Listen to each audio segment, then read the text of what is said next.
برے جیون ساتھی کے شر سے پناہ۔ رسول اکرم صلی اللہ علیہ وآلہ وسلم یہ دعا فرمایا کرتے تھے، اے اللہ، میں برے پڑوسی کے شر سے تیری پناہ میں آتا ہوں، اور اس جیون ساتھی کے شر سے بھی تیری پناہ میں آتا ہوں جو بڑھاپے سے پہلے مجھے بوڑھا کر دے، اور اس اولاد سے بھی جو میری مالک بن جائے، اور اس مال سے جو میرے لیے عذاب بن جائے، اور اس دھوکے باز دوست سے جس کی آنکھ مجھے دیکھے اور اس کا دل میری نگرانی کرے۔ اگر کوئی نیکی دیکھے تو چھپا لے، اور اگر کوئی برائی دیکھے تو اسے پھیلا دے۔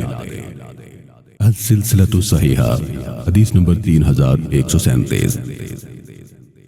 اگر آپ کو ہمارے پیارے نبی کی یہ دعا بھلی لگی ہو، جو یقیناً لگی ہوگی، تو اسے اپنے پیاروں کے ساتھ بھی شیئر کیجیے۔